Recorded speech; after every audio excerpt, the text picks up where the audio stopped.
Hey everyone, and welcome back to the Transection podcast. I'm so pleased to have you here. Thank you for everyone who joined us on last week's episode where we talked to Josh Richards, the future Martian. I have absolutely no doubt that he will go. I can really see it, like he's going to end up doing amazing stuff. And today I'm so excited to bring to you my conversation with FreakDaddy. FreakDaddy is the self-described trans archangel of pop. His music combines stereo-rattling hip-hop beats, metallic samples, and ethereal vocal poetry, a unique sound that has come to define his artist universe. As a trans man growing up in a conservative household in the South, FreakDaddy felt like an outsider, a freak. Playing music became his escape, a place where he could be himself without fear. A polymath, FreakDaddy has been working off and on in the music industry since the age of 15.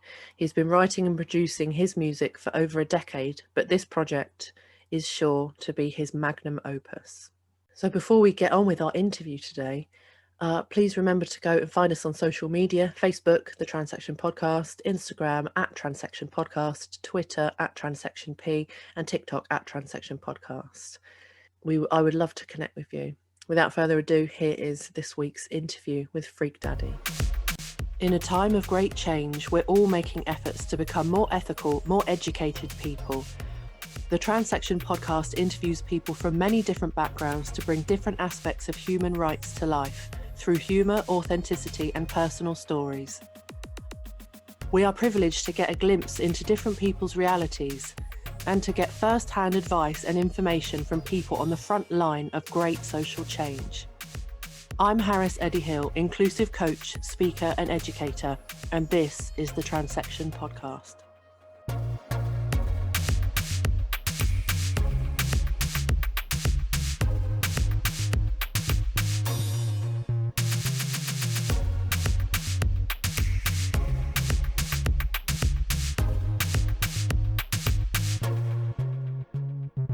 Hey everyone, and welcome back to the Transection Podcast. And today I am joined by the one and only FreakDaddy. Hey. Hi, how are you? Thanks for having me. I'm so excited to be here. Yeah, I'm good, thanks. How are you doing? I'm very excited to have you here too. Yeah, I'm doing really great. I'm feeling pretty good. It's like the isolation is hard, but we're surviving, you know? So glad, and I'm so thankful that we get to do this. I love doing podcasts because I love talking to people so much. So this is awesome. Thank you. So I only really got into TikTok recently, and I already followed you on Instagram. And then I saw once I was on TikTok and I found you on there, I watched all your videos and I was creasing up. And the thing that I've had in my head for the past 2 days, knowing that we were going to talk, is that one where your friend is playing the keyboard and you have like an alien head filter on. I'm like, I don't want to get stuck but it's just, you know, it's the blessing and the curse of the internet and the memery that can happen to literally anyone, especially on TikTok. And it happened to me, and it happened to me on a random video. So I'm not mad about it, but by any stretch of the imagination, because it's brought so many more opportunities and it's brought a light onto my art that I wouldn't have had otherwise. So it's a blessing in some ways, but it also at the same time, it's just kind of like this reminder that it's like, you never know, you know, like you never know what's going to resonate with people and what is going to be, you know, you can put all this work in. And I feel like, at least for me, that everything that happened like in the beginning of 2020 with that TikTok pop off and everything was in my life, like the universe kind of winking and being like, you know, you were working so hard to like do a good job and make this music happen. And it's like, and it wasn't because of the confetti music video that you made that people came to your profile. It's because of this dumb, you know, TikTok video that you made. But, you know, it's just kind of like, I'm like, all right, you know what? I'm just like, everything is chaos. We can't control anything. Everything's wild. So. Yeah. I just think, you know, I'm seeing like sort of PR and marketing courses in the future. Like, forget trying to promote what you're doing. Just do something fucking weird. And just see what happens. Just put it out there. Just like be your weird self, and then, you know, and just be honest about, you know, your situation and do it in a funny way. Yeah, it's pretty wild. But I'm stoked to like, my hope is that as we kind of move into 2021, that I can be like, all right, like I'm still gonna do Quarantine Dad. I'm still gonna do, you know, these like comedy things over. I created another Instagram account actually called I Am Gay Ferrari, and my alter ego, comedy ego, is Gay Ferrari. So, and I actually want to release music under Gay Ferrari too, because I think that would be hilarious. Because I think like my like single Understand How About No, like honestly should be over there, but yeah, I'm like, I still need an outlet for the jokes, you know? Yeah. But I also need a place to like be serious and be like, okay, like, yes, like I do that stuff, but let's, you know, I got some things I got to say about being trans, and I got some, you know, I got some emotional songs that are pretty serious and deep. And it's like, all right, I need to be taken seriously over here. But you can laugh at me over there. You know what I mean? Yeah, exactly. Yeah, it's two different brands, isn't it? I think it's very difficult to squeeze yourself into just one box and then sell it. Yeah, it's unreal. I mean, it's unreal. It's been really difficult to figure out how to like be an authentic artist on social media. To like figure out how to like be yourself and show up authentically for yourself in the real world, but then simultaneously decide what parts of yourself you want to share with the outside world. Yeah. And then how you want to curate that in a way that will be sellable. Because the reality is that in our, you know, capitalistic society, we're all selling ourselves. We all have to sell ourselves. Yeah. So having to brand your artistic process feels so wrong, but is absolutely necessary to survive. Yeah. So I have a constant battle with it. And over, you know, once I started transitioning, I got an HRT at the end of last year, and it's like, this is like week 1 of month 4 for me, which is super exciting. Congrats. And it's really cool. And that's, today is Trans Day of Visibility, which is awesome. Although this won't be released on Trans Day of Visibility, like you're saying, but I'm just really stoked to like be in a position where I'm living in my like authentic self and authentic truth. But all that to say, like, speaking about all of that, all the nuanced nature of marketing yourself as a musician, when you throw in also that you're a trans guy going through, you know, a transition, it's like I go back and forth about like, I had to delete all of my, I mean, I didn't delete them, I just archived everything, but I had to archive all of my posts that I had, which a lot of people were like, you know, where did you go? What happened? Blah, blah, blah. I'm like, I'm going through such a huge transition in my life right now.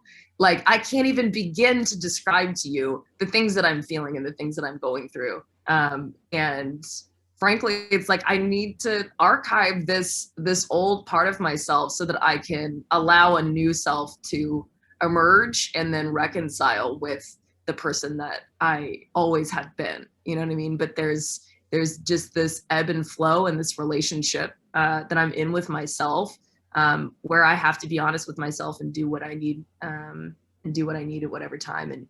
And what that's been over the last 4 months is isolation and time to not have to perform or be in front of people or be judged or whatever, because I knew I wasn't strong enough to handle outside opinion. And let me tell you, when you start putting your face on the internet, when you start putting your words on the internet, you will get a lot of outside opinion. When you start telling people who you are on the internet, there's a lot of outside opinion that's going to come in and try to tell you that you shouldn't be that way, or that you're not being that way correctly, or that somehow you being the way that you are is affecting the way that they are. Lots of people project on the internet. It's easy to do, but a lot of people like to project themselves, onto the things that they see. I mean, it's natural that we would do that. Yeah. Then we end up getting into like comparing ourselves to other people, and that's what I was doing too. And I was really comparing myself and my transition to other people's transitions. And I was like, I actually cannot participate in social media for a little while, until I start to feel more confident and comfortable in myself, which I'm starting to get there, which is why I'm kind of reemerging a little bit more back onto social media, because I'm like, all right, like I'm starting to feel kind of good again. We can talk about this, but yeah, I think I've just been more focused on taking care of myself. Yeah. You know, in the Well, I mean that's what you have to do, and I think particularly as a creative person, like if you're not where you need to be, then everything else is shot anyway, right? Oh yeah, yeah. You can't create out of a space of well, I can't create. I shouldn't speak for everybody. I can't create out of a space of like chaos. I need structure, and I need to be able to like have a plan. And the thing that I was really happy about is that I took, I got on testosterone and then pretty much immediately got off social media. And I spent the last 3 months, not only transitioning, but also planning and orchestrating this music video shoot that I just did a couple weeks ago for a single that I'm releasing this summer for Pride. Yeah, and we had such a profound, amazing time shooting this music video. It was such a humbling experience. It was so much work. It's still not done, but it's so much work. And I've had such an incredible community of queer and trans artists who have come around me to be a part of this project and help me make everything happen. And I have really loved the sweetness of the intimacy of being with myself, off of, out of the public eye and more on my own, to be able to create this art. And I'm starting to try, as I hear other people, I think, it's relatable to everyone who interacts with social media, this kind of feeling of needing to, perform or be your best self all the time, or like not miss out, the FOMO or whatever of like missing out on what's going to happen or the social commentary. But I think it's really healthy to take time away from it and to continue to try to kind of put social media into a perspective of remember like what it is.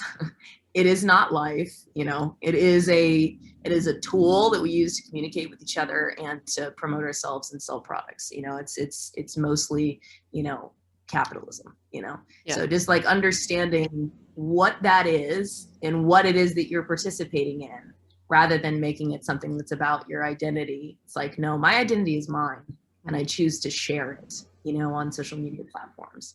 My identity is not my social media platform, nor is it, the be all end all decider, or the people on those apps are not the decider of who I am as a person, and what I have to offer. So yeah. And sometimes it just gets hard sometimes, Yeah. And I never understand people trying, that's right.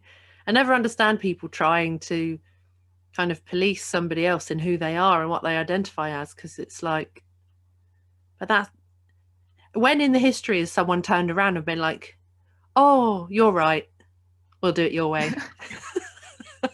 Yeah. Oh, you're right. You know so much about my life. Thank you. Thank you for telling me about my life, because I couldn't see it clearly. Thank God you're here to just put me on the right path and remind me that I'm not actually trans. You know what I mean? Well, and it's like funny because I've had some folks who have said, obviously transphobic things to me, of course. I wish it wasn't an of course, but it isn't of course. And I think the thing that gets me more, like, because if somebody's just like, you're not trans, I'm like, that's categorically incorrect. Like that's not a good like jab. But I think the thing that gets me, and something that I've been wanting to talk about more, I just posted a video talking about this, is that when you get on HRT, at least for me, it's been a roller coaster of emotions. And I think a lot of times in society, or at least in like the ally kind of groups and then other kind of like public trans groups, there's such a focus on like everything is great and it makes you feel awesome and you're super awesome and we're not gonna, we're not gonna question it. We're not gonna use words like regret. We're not gonna use words like, scared or confusion or anything like that, because those things have been used so much over a long period of time to invalidate trans identity in general, that like to have the nuanced conversations around those words or those feelings feels controversial. Strangely, at least to me, you know what I mean? And when I like posted, and this is, to kind of round out what I was saying, when I posted that video, especially on TikTok, because it's really interesting how people respond on different apps in different ways, in the kind of like culture of the social media apps are very specific, in the culture of TikTok, from my experience, is that you have a lot of people that do a lot of projection. A lot of projection happens there. And so people listen to your video and they automatically internalize it into something that resonates with them or doesn't resonate with them. And then they'll tell you, how they feel about it. But there's not a whole lot of like, because it's so quick, there's not a whole lot of like critical thinking that happens. It's just kind of that, like the instant reaction. And I had somebody who, I posted this video. Oh, and also people want to help everybody on there in a positive way. There's a lot of people that like want to just kind of help and build this community without, again, necessarily taking a moment to kind of think about it, which I think a lot of that too is because the audience on there is young. And so they're figuring themselves out. So it's a bunch of young people who are actively growing, actively trying to learn together as a group through memes and, short, 1 minute videos. It's really profound and interesting from a social standpoint, but yeah, being in a situation where I posted about that video and I used the word regret and people were coming into my comments and just being like, like, oh, if you're regretting it, like you can stop, like you don't have to keep going. And just kind of like giving this advice or like speaking into that, that word that I used in a way that is absolutely unhelpful for me and my own personal trans journey. I'm like, I never said that I regret my decision. I understand fully that I can stop taking testosterone. I'm not like just beholden to this trans identity that's like this monster on my back controlling my every move. I put the gel on myself every morning, like I know what the fuck I'm doing. If I didn't want to do it, I wouldn't do it. There's like, sometimes I feel like people act like, and maybe it's off of this like false sense that transness is a mental disorder, this idea that it's like you're afflicted by your transness, It's like my trans identity is not an affliction. It's not something that is it's an illness or a sickness. It just is a part of who I am. And so my journey with HRT is just that. It's a journey. Gender is not real. And as much as I personally am like trying to, go in a more masculine, or stereotypically like masculine direction, which it's such a convoluted thing. I don't want to necessarily get too much into the weeds of like gender theory and talking about all that, but just to say, the more that I am taking testosterone and being on HRT, the more that I'm really deconstructing what gender means to me, because I'm never going to be cis, and so understanding that and coming to terms with, this idea of breaking down the transphobia in my own mind and being like, I'm not trying to become a man. I am trying to feel comfortable in my body and expand my experience of my human existence that I have on this planet for the short amount of time that I do in a really authentic way. Like I want to show up authentically for myself. And this is what I need, being on HRT and being on testosterone. I had other trans people tell me this before I got on it. They were like, it's medicine, it's medicine for your brain. It has made me feel so much better internally. And that was kind of regardless for them of any sort of physical changes or whatever. And I can absolutely attest to the fact that that is true. And for me, it's like the physical effects and changes are exciting and cool and something that I kind of hope and look forward to. Like my voice dropping and changing has been cool and exciting as much as it's been scary. and all that. But in the end, like, there's not an end goal. I just know that the testosterone makes me feel better to have it in my system. Like, literally my entire body feels like just a sigh of relief, and I'm reminded on a constant basis how much I'm like how much healthier I feel now than I did before. And yeah, and so just kind of going through that, it's like, you know, anybody who, you know, deals with, you know, any sort of long-term medication, it's just like, you know, like, you know, this makes me feel better, and there are side effects. It's just the side effects of mine are, you know, I get a beard and a mustache maybe, and, you know, a different hairline, and my voice drops, you know. But ultimately it makes me feel better. And that was something that I don't think I really fully understood until I started HRT. Yeah, that's what I've heard a lot from people, that the most significant thing for them has been that the second they've started taking it, it's like their brain has gone, finally. Like, even before you see anything or feel any, or anything visibly changes, their brain just goes, oh, this feels better. Like, this is right. And Yeah. I've been waiting. I got referred to the gender clinic nearly 4 years ago, and I have yet to start anything. Oh my God. Do you mind me asking where you are? You're in England, right? Yes, yeah, I'm in England. So we have the National Health Service, but it's massively underfunded. And some would Right. argue that it's intentionally underfunded so that they can eventually privatise it and make more money. But I don't know. But the long story short is that we used to have a lot more gender clinics than we now have. I think now there's literally like less than 10 in the whole UK, which is all 4 countries. And the referral rate, because now more people are educated and coming out, the referral rate has gone like sky high. So some people now are being told with recent referrals that they might not get their first appointment, which is just an interview kind of thing, for like up to 5 years. Yeah. Mm. Yeah. Mm. So Yeah. I mean, I find it so funny now when people are like, oh, you know, we don't want kids to be like doing the wrong things to their body, or adults, like, you know, you really need to think about this. I'm like, mate, by the time we get there, do you have any fucking idea how many years we've waited? You know, by Right. that point we're like dried up raisins. being like, I've got nothing left, just give me the fucking shit. Right.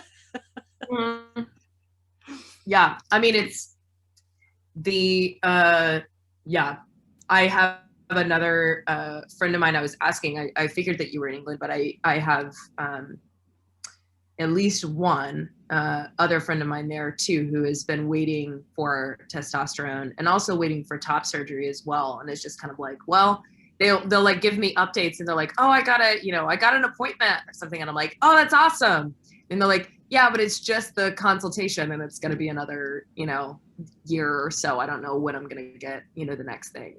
And I have been feeling feeling the weight of how lucky I am to be in a state now. And that's a lot of the reason why I moved to Portland. One of the big reasons that I moved to Portland, Oregon, was because I knew that they had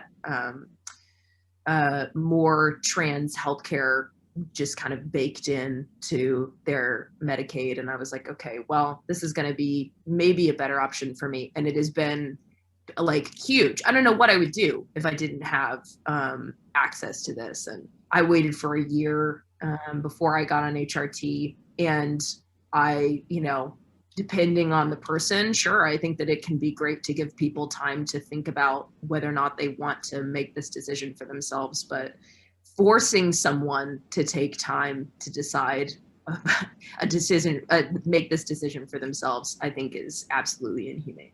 Yeah, I would agree, Yeah. but it is what it is. Yeah. So Yeah, it is what it is. Onto your music. It's so funny because I've only ever known you as Top Freak Daddy online. Yeah. So when you first booked your session to record the interview today, I was looking at it and I was like, Oh, I think I recognize that name, but I'm not sure. And then you messaged me saying, hey, I've just booked it. And I was like, oh, it's you. So where does Top Freak Yeah. Daddy come from? Because I love that name, by the way. Yeah, Top FreakDaddy. So I actually saw it on the credit of an adult film of a porn. It was like at the end, it was like a tagline. It was this guy's tagline. It was great. It was like Gimp Master, and then underneath it, it said the original Top Freak Daddy. And I was like, Top Freak Daddy. I was like, that's me. And so after I just like changed my Instagram handle to that. It was right when I came out as non-binary. I was like, what's up, Top Freak Daddy, whatever.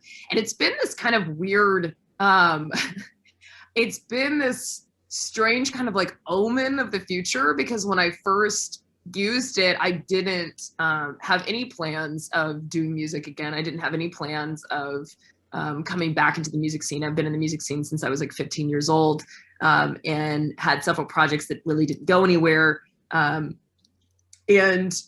hadn't necessarily made any plans to come back professionally.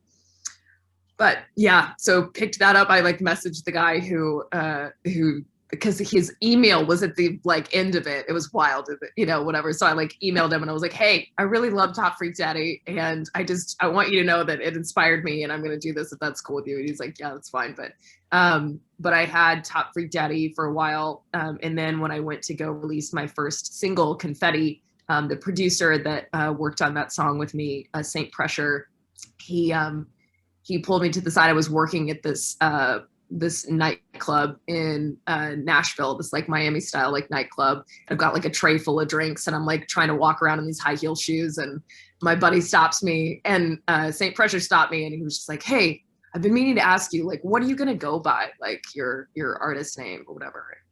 I was like, I don't know. And I kind of told, you know, him some ideas that were kind of like, you know, benign, and he was like, nah. He's like, Freak Daddy. He's like, you need to go by Freak Daddy. And I was like, really?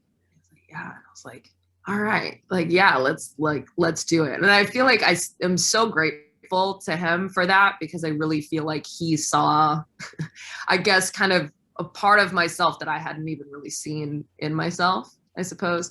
And so as I've kind of like moved into my future and moved into my life, I feel like I've kind of grown into the name, especially because now I've been doing sex work full time now for, you know, over a year. And I mean, I did it off and on before, but now more specifically, 2020 kind of forced the hand of that being the only gig that I had this last year. And I think also with my trans identity, it's just been really interesting. And I think pretty much perfectly sums me up that I feel, you know, equally fetishized by society and othered, you know. So freak, feeling othered, and the daddy with feeling fetishized. You know what I mean? It's like, all right, this is a pretty good way to sum me up. Just Freak Daddy. So yeah. Yeah. I love that name. It's really cool. Thanks. So tell me about your music video and the record that's coming out. Yeah. So we just finished shooting the music video for my single Bitch, which is coming out this summer around Pride, which will be really exciting. I worked with local artists here in Nashville, and everybody that is on screen with me is queer and trans, which is really sick. And I was really proud of that, really excited about that. And they're all local artists that are really fantastic people.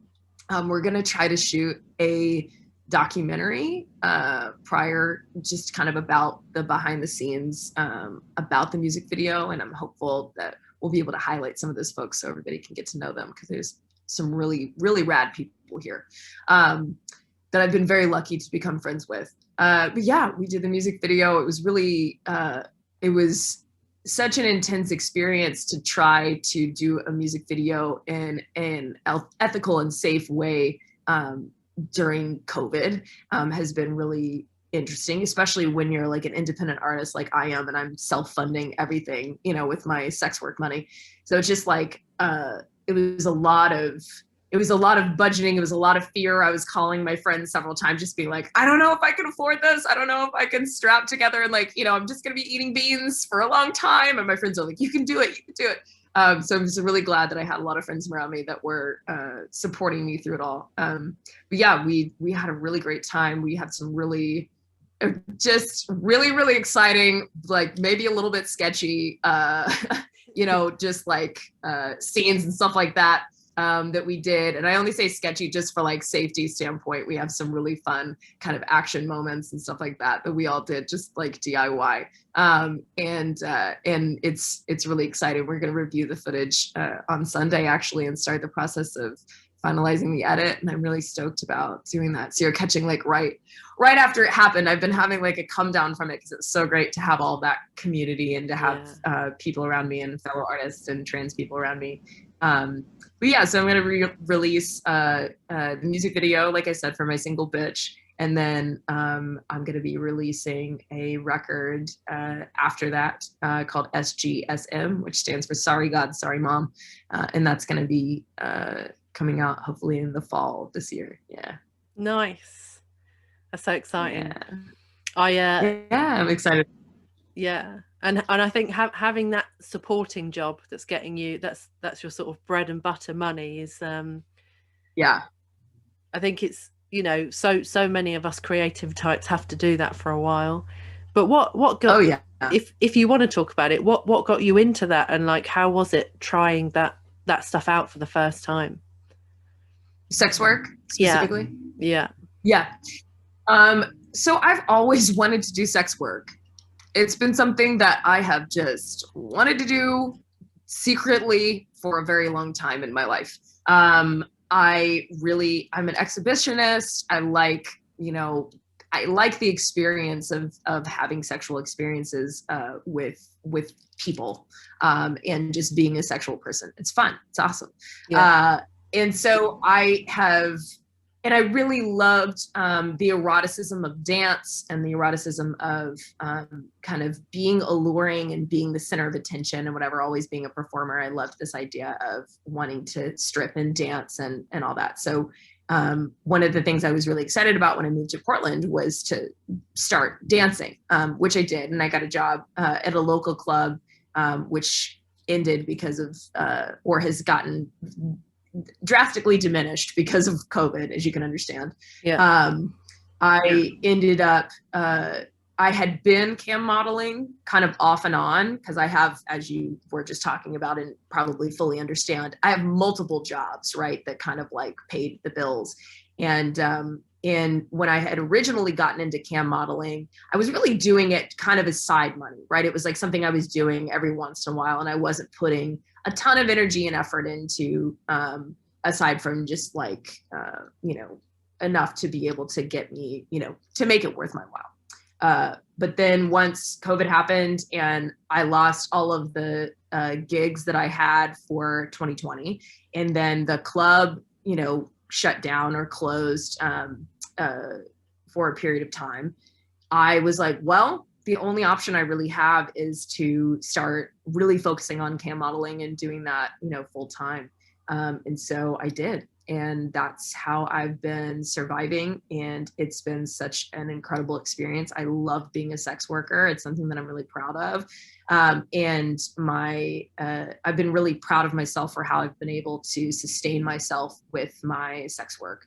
And I've developed a lot of really great skills. Now I'm not scared to be on camera and talking for, because my job, usually I'm online for 5 hours straight, and not only am I online for 5 hours straight, but I'm doing customer service essentially, and also sexual services. So having to be in that kind of state of sexual arousal and constantly kind of pulling that out of people, it's a lot of energy, it's a lot of effort.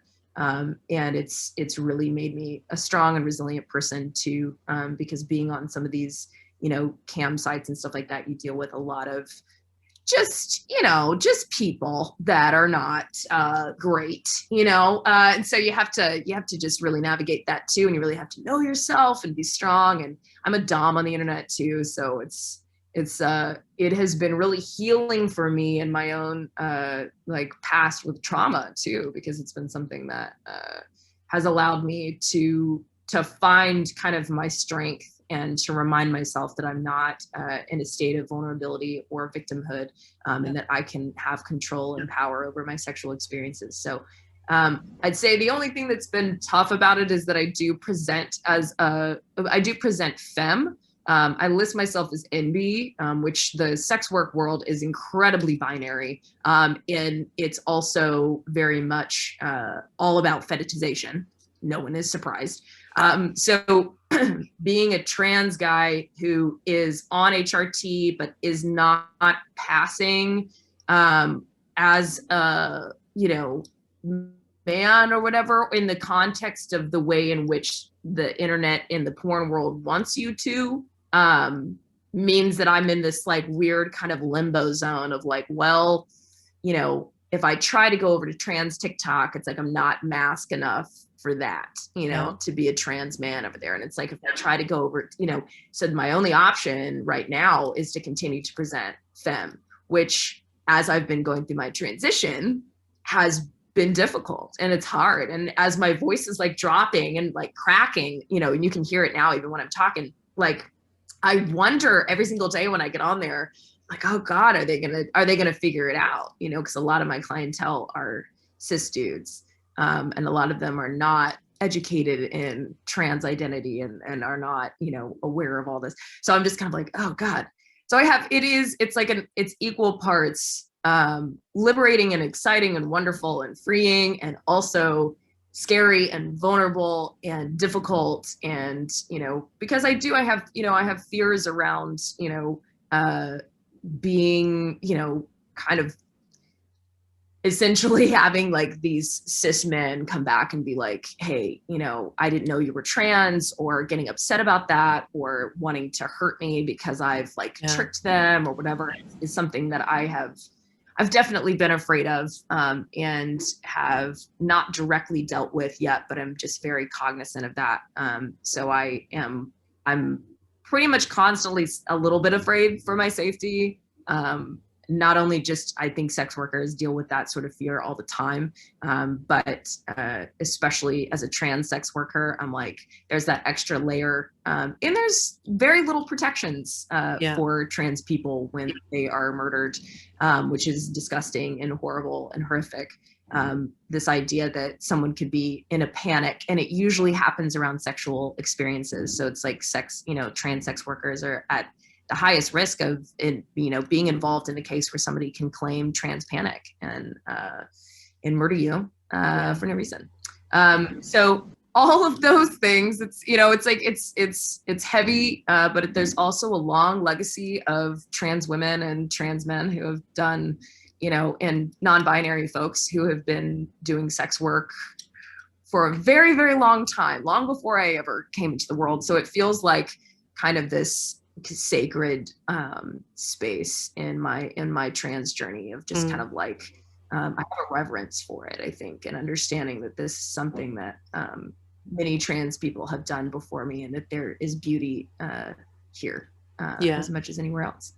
Yeah, absolutely. I used to I was a stripper and a lap dancer when I was 20, around there. And I did that for 5 months, and I enjoyed it so much, and I don't really drink, so I used to cycle. I think it was about 3 miles. I would cycle there in my high-vis jacket and my helmet with a backpack on and my raincoat. And then I would get there, and we would get on stage for about 9 p.m.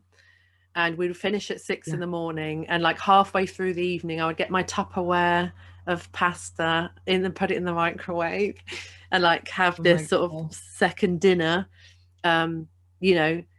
like it's like a packed lunch that my mum could have very well sent me to work with. And I was standing there, like lingerie and like patent leather stiletto boots and stuff, like just eating sausages and pasta out of a plastic box. and then I would, carry on working. And then at 6 in the morning, I would usually then cycle the few miles back home, and back in my very sexy high vis jacket Right. and stuff. And Yeah. but I, obviously, like, I then came out, like, well, I realized that I was trans non-binary in my mid-20s, and then since then I've had quite a few moments in the last few years where I've like found myself without an income, and I've been like, part of me would love to go back to that. I'm an introvert, and yet I really enjoyed being on stage, having a stage name, and being able to express myself. Like, I didn't know any of the people there, so it was like so liberating. Sure. But then, I think similarly to what you've been just talking about, I think now, even if I wanted to go back to that as a bit of like staple money, I don't know how I would navigate that. And like, that's just another headache, right? Yeah, I mean, as far as the trans identity part of it is concerned, yeah. One of the funniest things that happened to me when I was at the club that I used to work at was I was hanging out backstage with some of the other dancers and just, shooting the shit, having conversations, getting to know them. And one of the girls was, talking to me. We had a long conversation. And at the end of the conversation, or near the end of the conversation, I just mentioned offhand, like, oh yeah, and I'm trans, and whatever. She was like, oh, she's like, that's cool, whatever.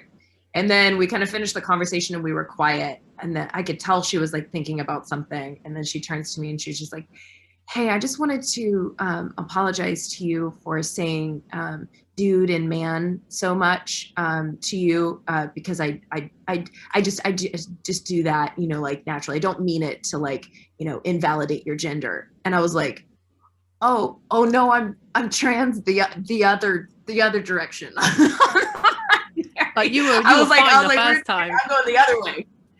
Yeah, I was like, no, it's good. It's good. You can call me dude and man is what I want. You can call me that, whatever. But it was just I was very flattered, whatever, because but I was at the same time, I was just kind of like, no, it was on the other side.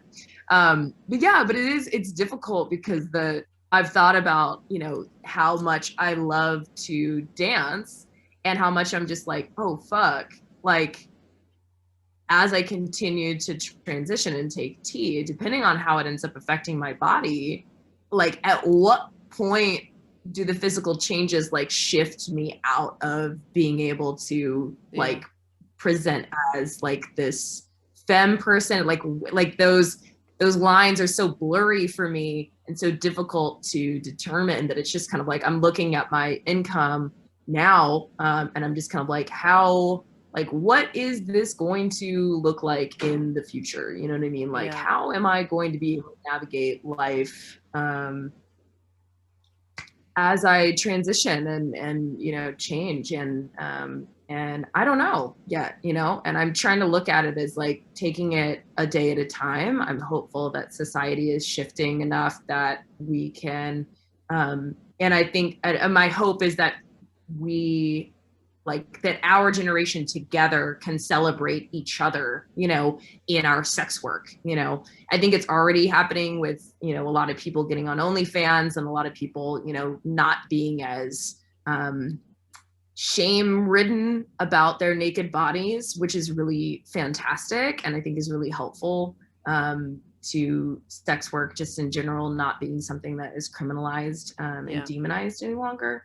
But yeah, there's still a lot of work to be done in the sex work world. There's a lot of work to be done in the sex work world, but especially around trans identity and the nuance of what is sexy and attractive, because most of the sex work world is bent towards satisfying the desires of cis men that have been raised in a patriarchal society to believe that maleness, masculinity, and sex is supposed to be a certain thing, right?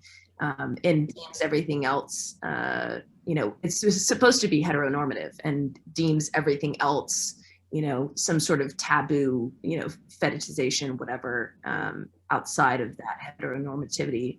And I think that that's dangerous because then everything that I will ever do as a sex worker is kinky. Like there's nothing about me in the world of porn that isn't kink because I'm trans and I'm a dude with a pussy, and I'm, out here doing this, sex work stuff, and I'm like, masquerading or dressing up as a woman, you know what I mean? It's like literally from every angle you look at me as a sex worker, it's like I can't help but be in a kink space. And while I embrace that kink space and I love being in that kink space, like I said, I'm a dom, so I'm like, I enjoy it. At the same time, it's just like, I don't know how to be like, if I wanted to be more vanilla, if I wanted to like, be in a more subspace or something like that, I don't know how you navigate that. And I don't know how I would navigate that, which is a lot of the reason why I went the direction that I did, because like I'm kind of forced into kink because my identity is fetishized in that way. Yeah. So yeah, wild. Maybe in the future there needs to be some kind of like trans porn where there's like candles, they've made you fucking roast dinner. My friend is making fantastic trans porn. My friend Mason Rose makes fantastic trans porn. If you're interested in watching some really hot stuff, with all different people, with all different genitalia, just having a great time. And it's soft and sweet and sexy. And like, they did one with some like, he did one with like cowboys, I think, one time. And there's like, they were like on this big like seashell bed. It's like, I mean, it's magical. It's magical. There's lots of magical moments.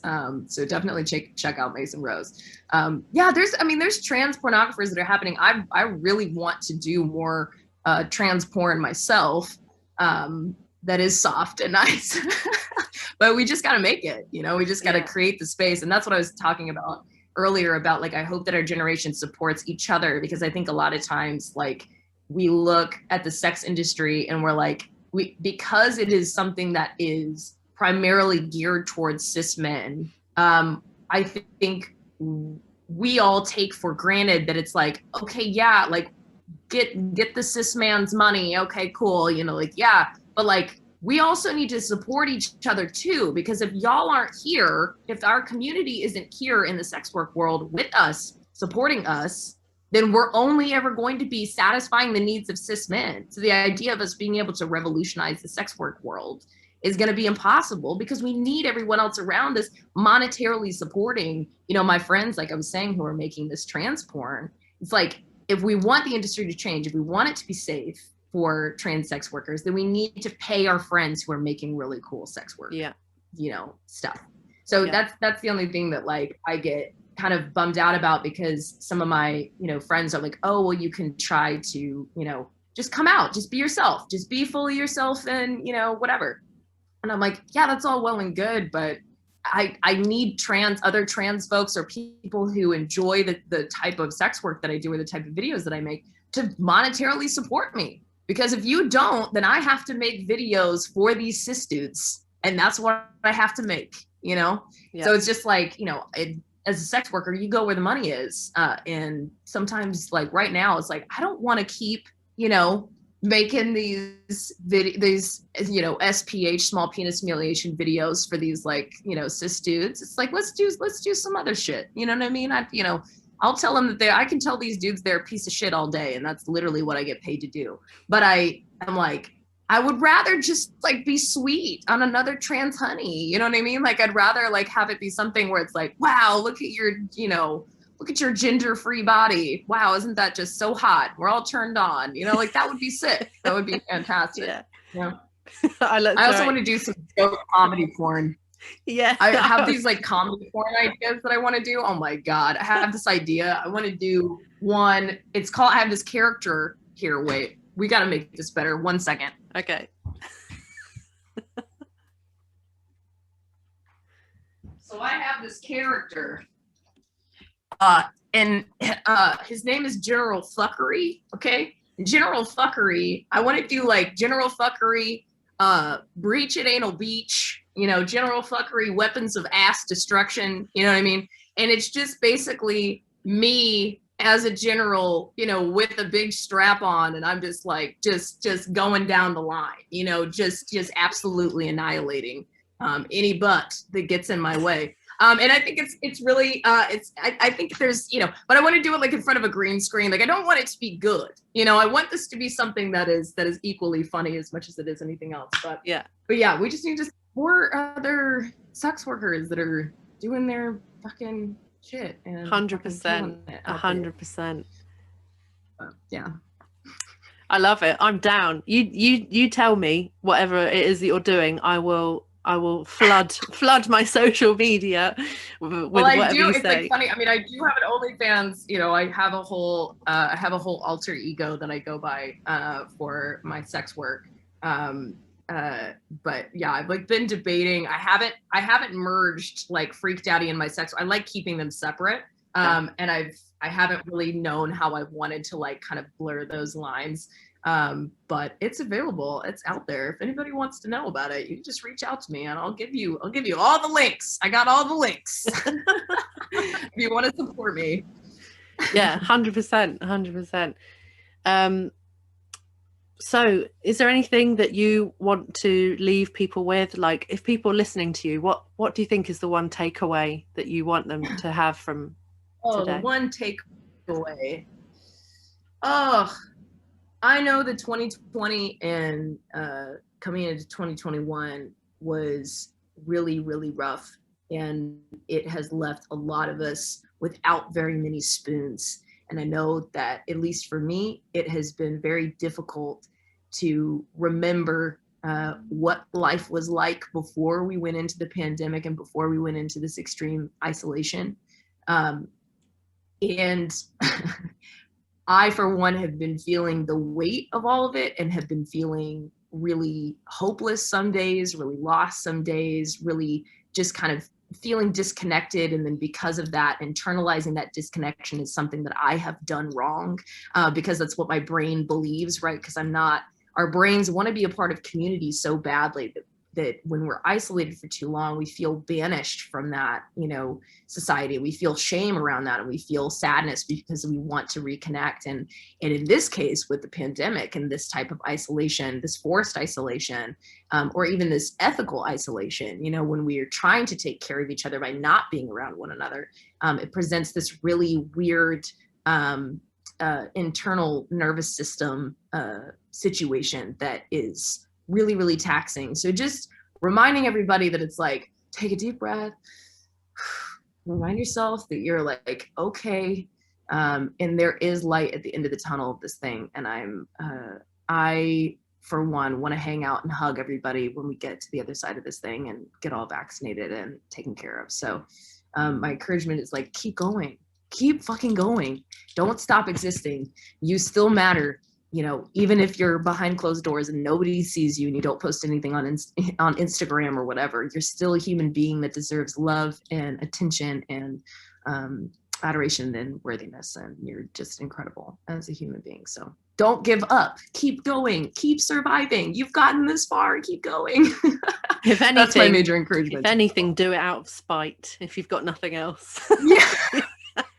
Honestly, yes. Spite is great. Rage is great. Rage is a good motivator sometimes to be like, yeah, you know what? You didn't get me this time. You know, I can survive anything. So yeah, if you can survive definitely. 2020, we can survive anything. Yeah. 100%. Thank you so much for today. This has been so much fun. Yeah. It was so great to talk to you. Thanks so much for inviting me. I appreciate it. Likewise, it's a pleasure. Hey, and thank you so much for joining us on this week's episode. I really hope that you enjoyed it as much as I enjoyed interviewing FreakDaddy. And if you need some hilarity in your life, you should really go and follow him on Instagram or TikTok as well. I think there's some really good videos on there. Some of them have absolutely like made me crack up, especially if you're having a rubbish day. Then it's massively humorous and uplifting. Next week, I'm really excited to bring to you a really incredible lady called Chai Chavanu, and she is the author of Journey to Ghana and Other Stories. And she's an incredible activist. I have followed her on Facebook for quite some time. But not only is she a good activist, but she's really like just an incredible human being. And last year she published, this is her first book that she published, and she's also a mum. I think she's got like 2 or 3 kids. as a partner, and like she's also studying, so she's just an incredible human being. Anyway, until next week, take care, have fun. Please share our your favorite episode or our podcast with your friends or people that you think might also like it. And I would really love to hear from you. Do get in touch or leave us a review if you can. And until next time.